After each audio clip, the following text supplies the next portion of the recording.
کنډوم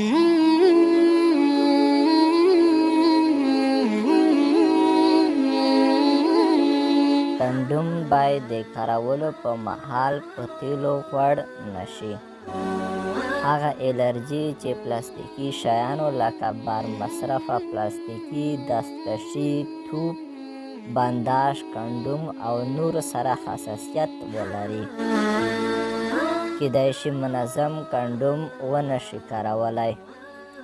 نو دا به د پولي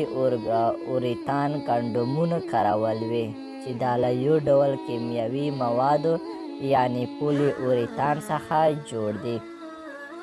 چې له دې موادو څخه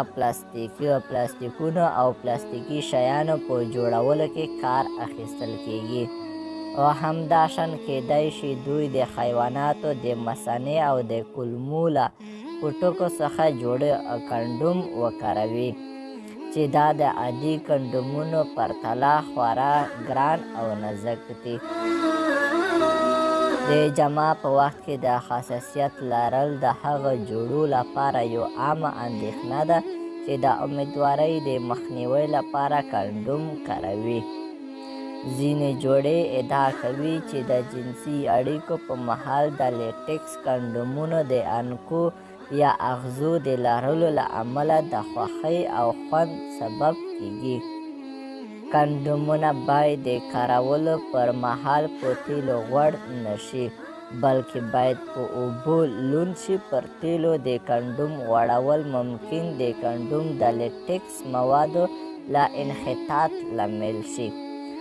او کنډوم ممکن د خوندورې او زورورې جمعې په وخت پرې شي. د اغولو په وخت کې کیدای شي کنډوم پرې شي او د ناغوستل شوي امیدوارۍ سبب شي. دا کنډوم بل د ضعیف ټکي د دې چې که تاسو په تناسلي آله استعمال کړئ نو تاسو باید سمدلاسه ننبسل وکړئ چې دا د پارولو او یو څه د صبر کولو او له وهلو څخه او له وړاندې خوند اخیستلو څخه تاسو راګرځوي چې داسې باید ونشي.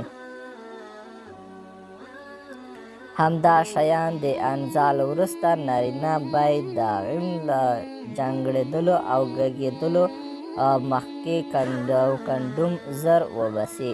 تر څو د کنډوم د ټوټه کېدو او په تصادفي ډول اندام ته مني د خوشي کېدو مخه ونیسي چې دا ممکن هر وخت ترسره کول ستونزمن وي، او همداشان د وروستي خوند اخیستلو مخه هم نیسي، او همداشان د کنډوم ناسم لرې کول او یا پرې کېدل ممکن د غیر ارادي حمل لامل هم شي.